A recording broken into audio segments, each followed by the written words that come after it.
Good afternoon dear.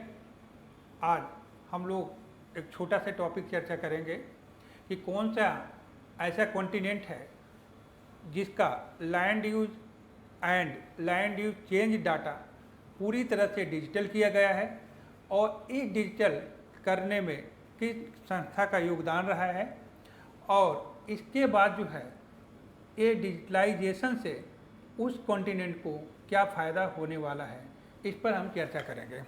तो सबसे पहले हम बात करते हैं कि कौन सा ऐसा कॉन्टिनेंट है जो पूरी तरह से जिसका लैंड यूज डाटा है वो डिजिटल किया गया है। तो अफ्रीका एक मात्र अभी तक ऐसा कॉन्टिनेंट है जो विश्व का दूसरा एरिया वाइज सबसे बड़ा महाद्वीप है। इसका जो लैंड यूज डाटा है और लैंड यूज चेंज डाटा है वो पूरी तरह से डिजिटल किया गया और अफ्रीका में एक संस्था अफ्रीकन ओपन डील इनिशिएटिव के माध्यम से यह काम जो है FAO और AUC मतलब the food and agriculture organisation जो रोम में है और अफ्रीकन यूनियन कमीशन, इनके माध्यम से ये कार्य कराया गया है। और 13 जुलाई वर्चुअल कॉन्फ्रेंस जो हुआ था उसमें ये बात आई, अफ्रीका जो है पहला कॉन्टिनेंट बना जहां पूरी तरह से लैंड को डिजिटलाइज किया गया है।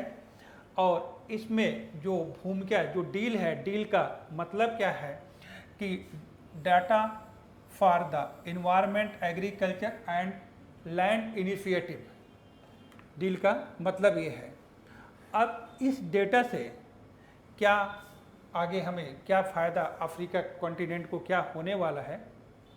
पहले इस सर्वेक्षण में इसमें जो आधार इन्होंने लिया था वो किन किन चीज़ों के लिया था और जो इनका फॉरेस्ट एरिया है, फॉरेस्ट एरिया से बाहर पाया गया कि 7 बिलियन जो ट्री हैं वो पाए गए और इसके अलावा जो वहाँ के एग्रीकल्चर फॉर्म हैं उसमें भी वृद्धि हुई है।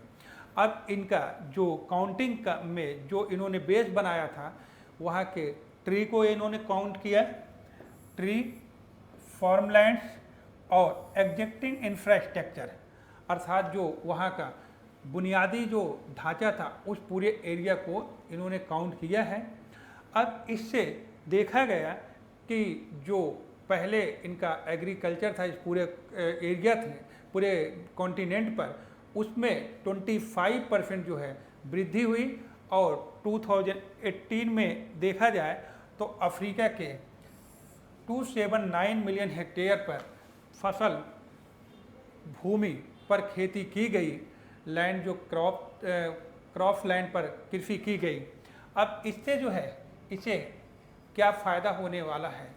अब इस आंकड़े से यह निश्चित होता है, इस डेटा से ये निश्चित होता है कि अफ्रीका का जो भविष्य है वह साइंस एंड इनोवेशन पर निर्भर है, अर्थात विज्ञान और नवाचार पर निर्भर है, क्योंकि आने वाले समय में अफ्रीका में और प्रॉब्लम बढ़ती जाएगी।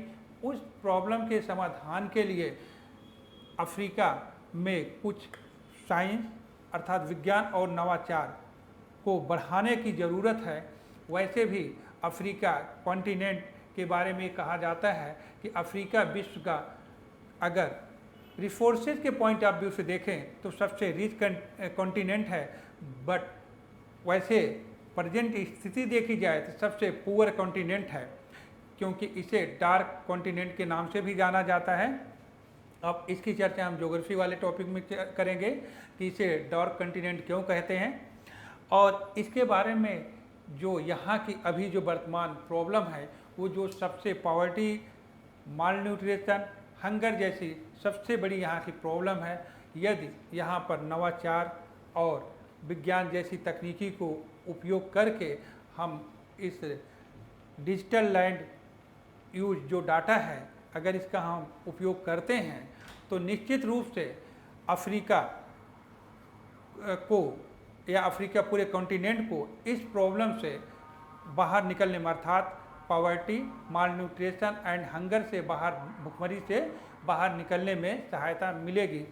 तो यह अफ्रीका के लिए एक बहुत ही इनिशिएटिव कार्य है और अफ्रीका को आगे इसे मानक के रूप में मानकर आगे इस पर कार्य करना चाहिए। Thank you.